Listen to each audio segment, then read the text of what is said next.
are listening to the Postcast presented by the Locked On Senators podcast and, of course, the Glebe Central Pub. I'm Brandon Piller, joined by @the Martian to break down a 3-2 overtime loss at the hands of the Florida Panthers on the road in the Sunshine State. And this is the Postcast. We vent or we vibe, but there is an in-between.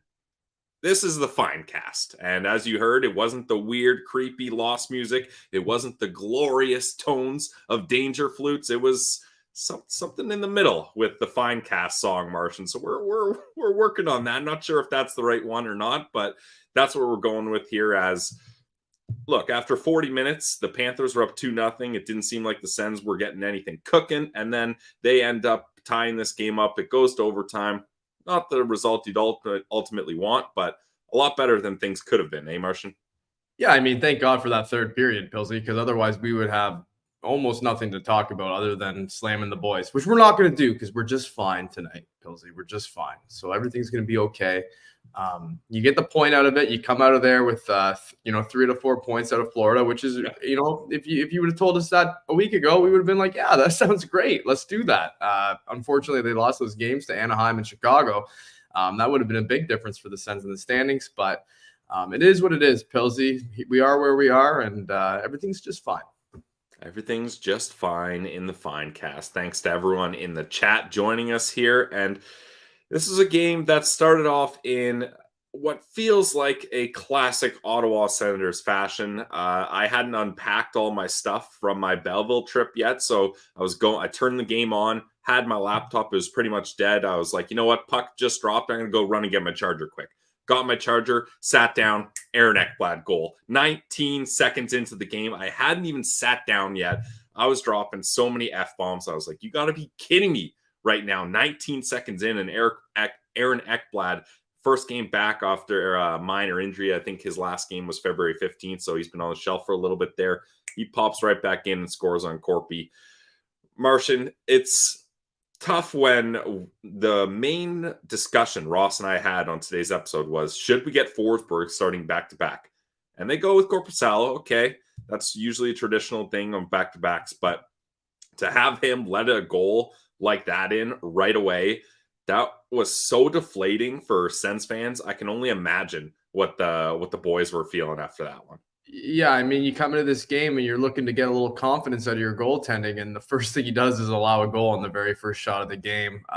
Far from perfect, but he did actually kind of recover, I think, throughout this game. He kind of settled in a little bit. Korpisalo did, I feel like. So I can't put 100% of the blame on him, even though that overtime winner maybe was a little bit questionable short side there. But for me, it is what it is, man. Korpisalo, he's an imperfect goalie. He's always swimming around in his crease. He was doing laps in there tonight, I felt like. But there was times where he looked good and he made a few good saves, especially in that third period. So you can't really take it away from him. He gave him a chance to come back, and they did. You get the point out of it. We're just fine. Yeah, that's the thing. I think a lot of people, it's kind of a compounding thing on Korpisalo. And sure, his numbers are terrible. There's no way getting around that. But it seems like he has so many games where, he's decent and he's making good saves here and there, but it's enough to kind of keep the Sens in it, but not enough to ultimately get that win or to steal a win for the boys or anything like that. So that's where it's frustrating with Korpisalo, especially when you're starting off the game on your heels to the best team in the Eastern Conference. That's a tough thing to do on the road. Negative capabilities, thank you. It says beginning and end were brutal for Corpy, but give him a little love. 5-3-2 since the goalie coach change. That is an interesting note to make. But again, even in games that, and thanks for the comment, negative capabilities, even in games where he's able to, or a stretch of games, I should say, where he's able to get some wins and build some momentum. Overall, I'd be like, the save percentage and goals against probably is below league average, even in a winning record for Korpisalo. So that's where things are just really tough rooting for a guy like that. Yeah, I mean, you guys have been, talking about that stat, about the above 900 save percentage stat, right? Can't remember the exact numbers there, but when they get above, that 900 mark goaltending wise, they have a pretty good record. So, yep. He started off on the wrong end of that one tonight. That's for sure, with allowing, that first goal on net, or first shot on goal. So, yeah, I mean, like I said, I don't want to go into like slamming Korpisalo here on this one. I know he's been kind of, not exactly perfect all season. So, I guess we'll just leave it at that for old Corby. Yeah, and that's fine. I don't have a lot of passionate opinions about Corpy's game one way or another tonight. I thought, just like the fine cast, he was fine. He was fine.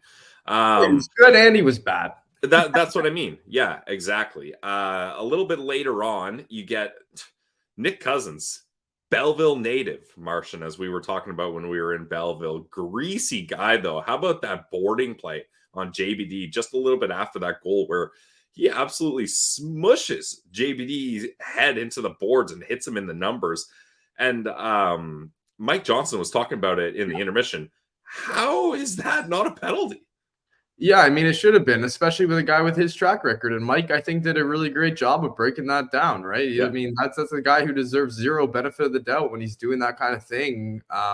You got to expect he's going to do something dirty like that. And he's got a horrible track record, like that hit on Goodbranson. They showed it during that intermission as well. He does that to guys, and poor JBD did not think he was going to get hit in the numbers there. But he went down. He took the hit pretty good considering. I think, if JBD would have just stayed down and milked that a little bit, maybe he would have drawn a penalty there. But because he kind of sprang right back up, I don't know. Maybe that's why the refs didn't end up calling it. But I don't know.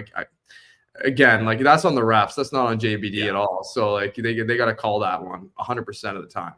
And then Timmy does basically the same thing along the boards right afterwards, and he gets called on it. It's like, and Timmy's not that kind of guy. So, and this is all stuff that Mike basically said during the intermission. I think he did a really good job of breaking that down. TSN intermission's much better than Sportsnet. We'll leave it at that. And then there was a moment where they caught it on the ISO cam of Jacques Martin where he was yelling at someone. I'm not sure if it was the ref or a player or what. And then he slams his fist against the glass. You don't see that very often from Jacques Martin. So I'm interested, maybe people in the chat, if they have an idea what they think that might be. I'd be interested to know what got Jacques to do that. You don't see him kind of react like that. Yeah, he's usually pretty stoic back there. You don't see a ton of emotion out of him. The occasional time when he's trying to challenge a play, or he does occasionally get in the, he wants the attention of the refs. There was a few games ago where he did something like that, where he was like, "Hey, come over here." I can't remember what game it was, Pilsy, but occasionally he will get frustrated with the refereeing. But yeah, I mean, that was kind of crazy for him to like be slamming his fist off the glass, like, "Oh, easy, like you're getting up there, old boy. You don't want to be smoking your fists off the glass. You don't hurt yourself." But yeah, we don't need that. Yeah, it's okay though. I like it. I like that kind of emotion out of a coach. Something that we didn't see a ton of from DJ Smith on the negative side. You'd see him get pretty like emotional in a positive way and like, yes, but like he's a rah coach. Yeah. You know what I mean? I wish we could have seen DJ smoke his fist off the glass because he might have broke it. He's a big, strong boy, right? So for me, I like Jacques doing a little bit of that, right? Maybe get the boys going a little bit and be like, "Oh, Jacques pissed. We should be pissed. Let's play pissed." That's fine for me. I like it, but I don't know exactly why he was so upset. Yeah, well, with the way the LA Kings are going, maybe they'll see a DJ glass smash with how things have been going for them lately. Our guys, Sens fans and Van, still not used to Sens always having guys back when the puck goes the other way and making those neat breakouts with puck support. Yay, Jacques. Yeah, indeed. Yay, Jacques. I'm down for that. There was a couple good plays where they're able to break the puck out. And as Sens fans and Vans say, Pinto had a really nice feed for Brady Tkachuk at center ice. Brady gets the breakaway. And usually, actually, Brady's pretty money at the breakaways. I always find shootouts, penalty shots, when there's nobody chasing him and it's all kind of slowed down, I find he doesn't do that great. But when he's got the intensity of a game on a breakaway, usually he's pretty good. But I thought he shot a little early on that one. Like he had a little more time and space to do something other than just bury one in Bobrovsky's chest. Yeah, and I think that, I don't know about you, but I kind of think that Brady's book, the book on Brady. If I'm a goalie, I'm expecting a 5-hole deke, right? Yeah. Like that's kind of what he usually does when he's coming in alone. He usually tries to tuck one 5-hole.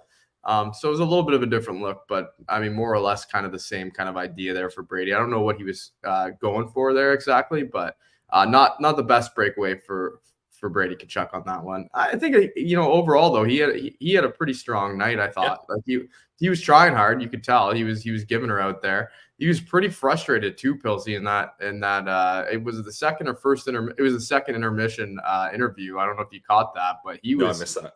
He was very subdued, very just all business. And when he's like that, that he's just in the game. He doesn't want to talk to the media at that time. It's not the right time for him. So I don't know. Brady is the heartbeat of this team. There's no denying it. So I can't blame him for missing on that breakaway. That's for sure. But yeah, great play by Pinto. And another thing on Pinto, right? Like he is so good defensively, man. Like he's winning battles. He gets back there. He blocks shots. He had one in particular where he reached his stick out to stop a really good scoring chance for Florida in that third period. So Pinto right now is at the top of the list for the guys who are playing the right way right now on this team. And he's getting rewarded for it, Martian.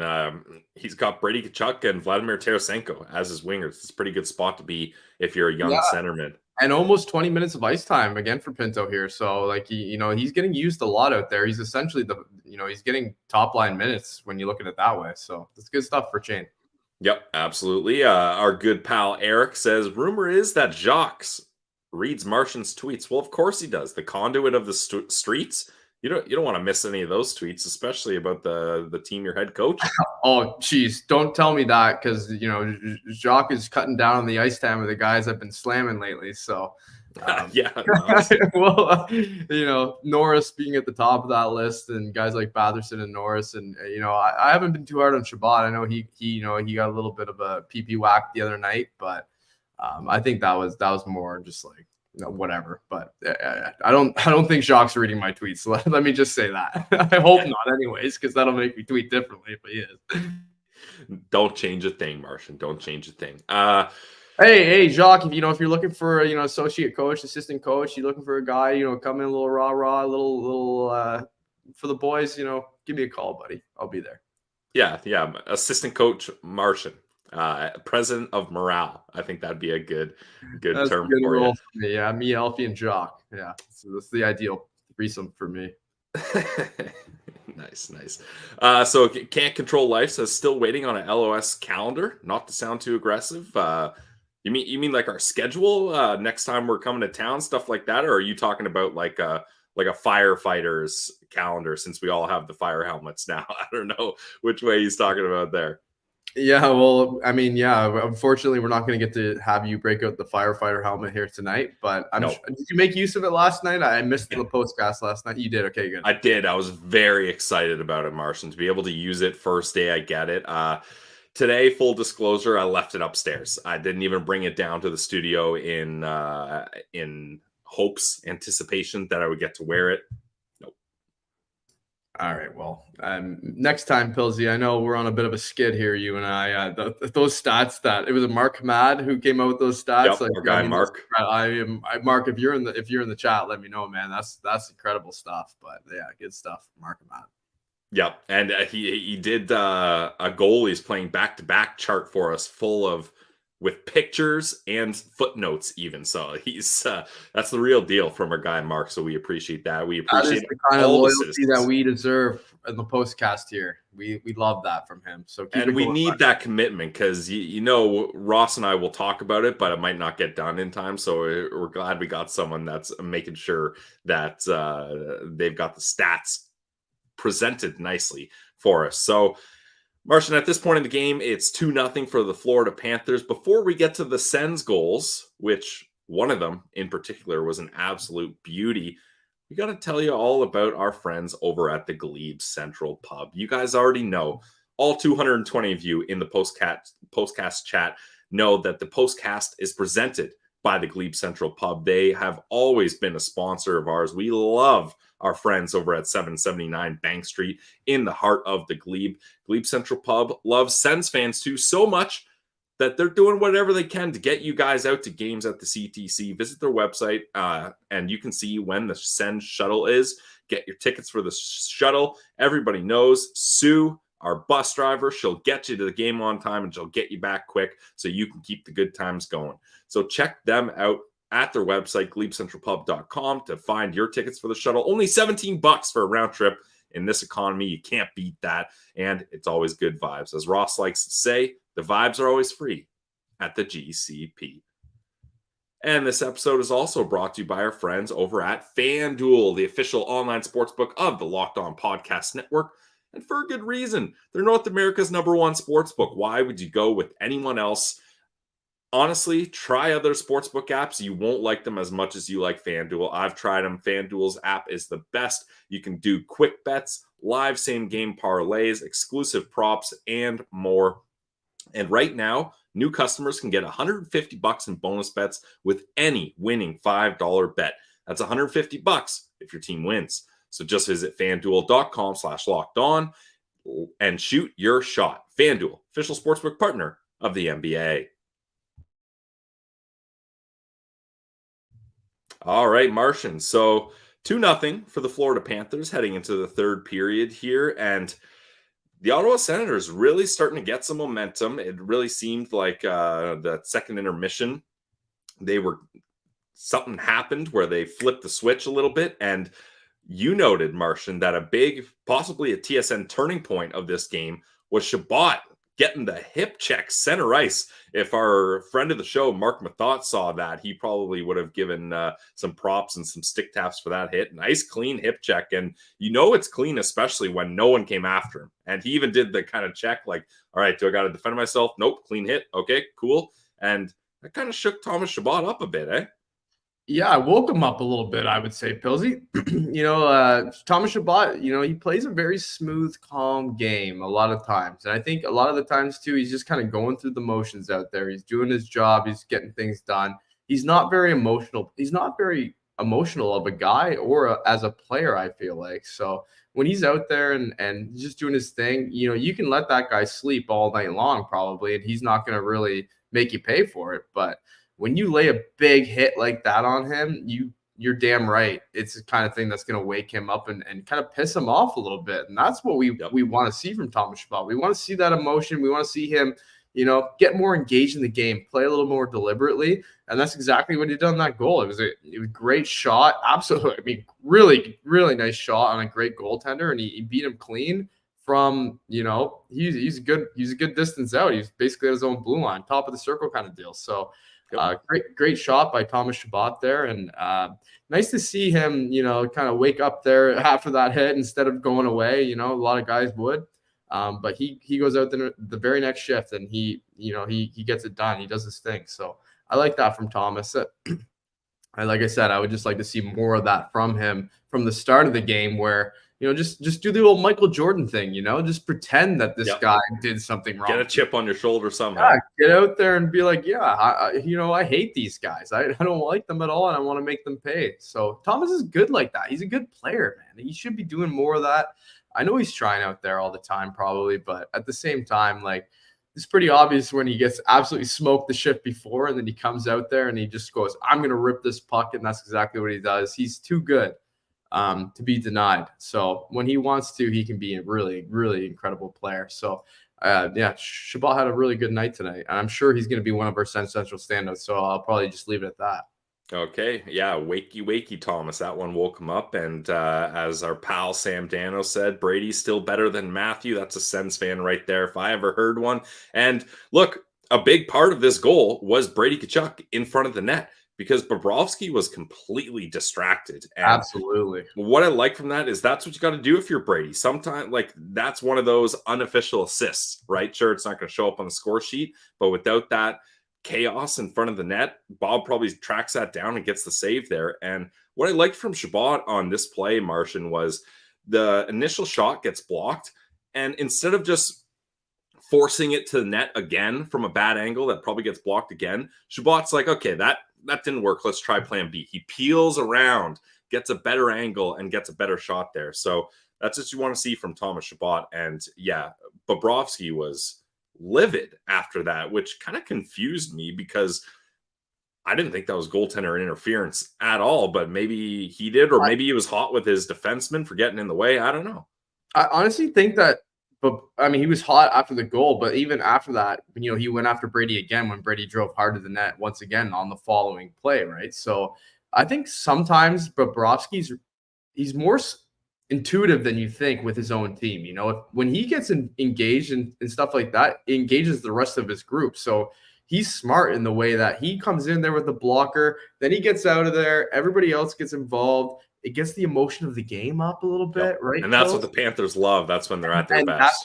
That's how they play. That's what they like to do. So, I mean, I got to tip my hat a little bit to Bobrovsky on that. I think that's a smart play by him.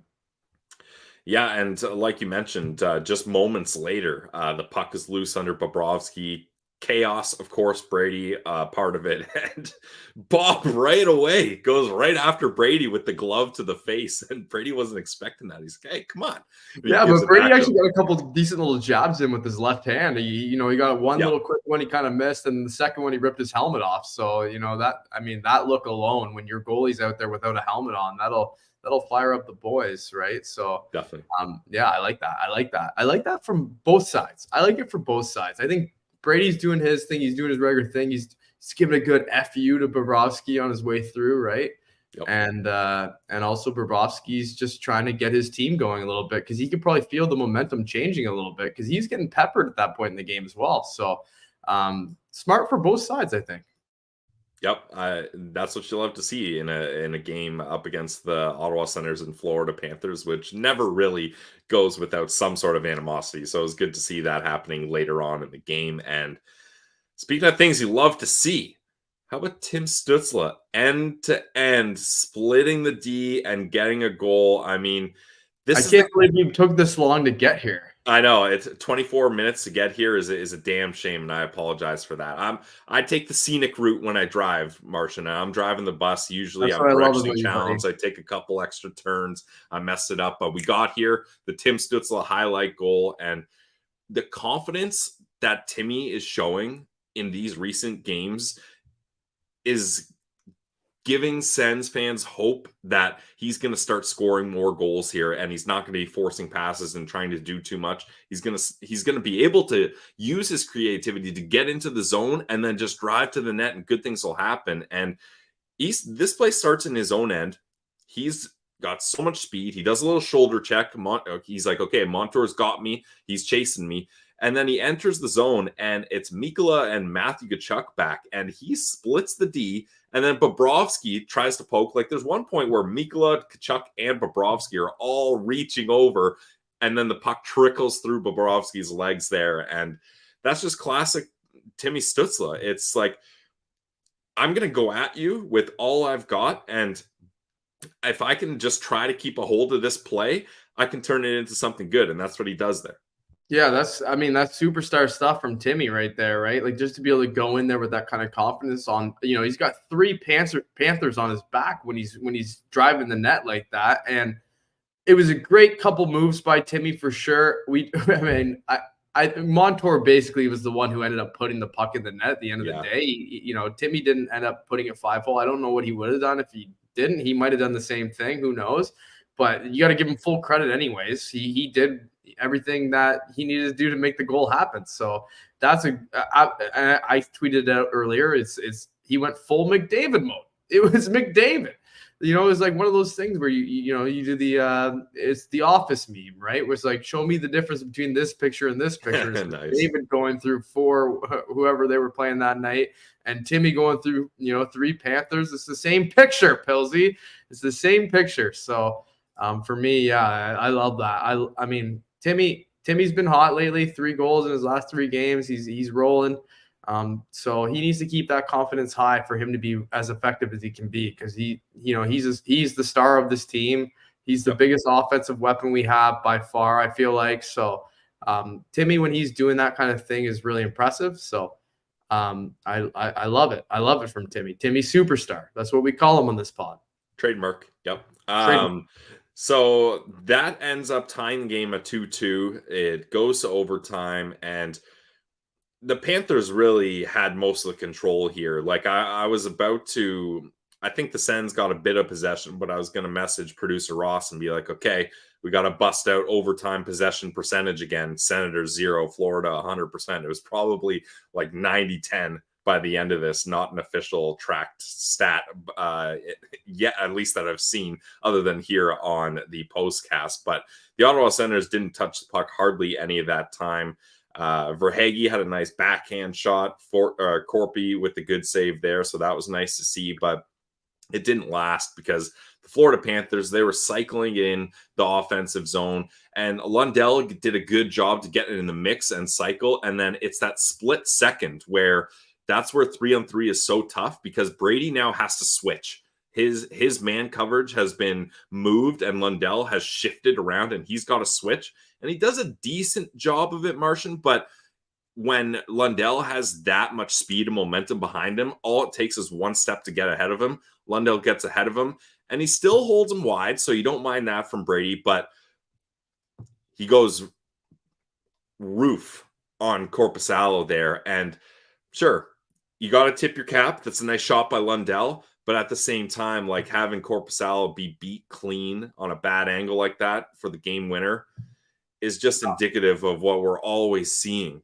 from Korpisalo. And you're not going to be able to have success if that's always what it's coming down to. Yeah, I mean, not perfect, right? Like for me, he's probably, I don't know. You're the goalie here, Pilsy. Like, how do you deal with that? He goes down a little early. We know that about Korpisalo. He gets beat high a lot. That's probably the book on him. So it was a good shot. But maybe his positioning could have saved that one there. But before we go deeper into that, I just wanted to point out, Pilsy, like look at the block shots in this game. Yeah, the block shots are insane, dude. And you know what that says to me, right? It's like that's a good commitment to defense, and we got a nice low scoring game here. I know, and you can point to Korpisalo all you want, but like the commitment to defense in front of him here was a nice improvement. I feel like since those games, I was at the Anaheim game. It was an absolute nightmare. Like it's in the running worst game of the year according to voters on Twitter. Absolutely. In the running for the worst game of the year, right? I was there for that one. So, they didn't have that same commitment to defense. I feel like they were maybe a little too overconfident in themselves at that point in the season because they had been on a bit of a roll. They've been winning games, and that's a weaker team. So they were maybe playing a little bit more loose. But they knew that when you're coming in against a team like Florida and they're at home, you gotta commit to the defense. So 28-9 blocks here is it stands out to me as a reason why the Sens were even able to get just the 1 point that they were able to get here. Yeah, and the Sens were committed to blocking in last night's game as well. I believe they had like 27 or something. It was high 20s at least. So they've really been pushing the block shots here, and it's led to them being able to stay in games. And like Tampa, ultimately, they are able to win that game. So that's nice to see. It's not nice to see you lose a game here, but to take the Florida Panthers all the way to OT and get close like that is certainly good, especially when the Panthers game before this was a 9-2 beatdown of the Tampa Bay Lightning. So for this result, it's not great. It's not terrible. It's fine. This is a fine cast. It's a fine cast. Exactly. Yeah. And, one of those guys who contributed to that kind of commitment to defense tonight, too, I think, he's been getting a bit of a rub lately, I feel like, and I contributed to it as well. And we can go straight into our Sens Central standouts here, if that's okay. Go for it. I'm going to roll right into Thomas Shabbat as my standout tonight. He's a guy, he's been on this team for a long time. He's been a horse for us. He logs a lot of minutes, but tonight, I thought Thomas Shabbat just played his game tonight. He did his thing out there. He was so good at times, and the wake up call, I think, of that hit made a big difference because he ends up logging 2 points right after that, right? So, Shabbat was solid. He ends up coming out of this thing at -1. I have no idea how. He had the one goal, the great shot that we talked about earlier. And then he ends up getting assist on that Timmy Stutzle goal. I actually don't even realize how he got this assist because I felt like it was like a block shot that like bounced out of nowhere and then Drew kind of poked it up to Stutzle. But anyways, maybe it bounced off his shin pad. I don't care. 2 points for Thomas Shabbat tonight. He had a nice little night here.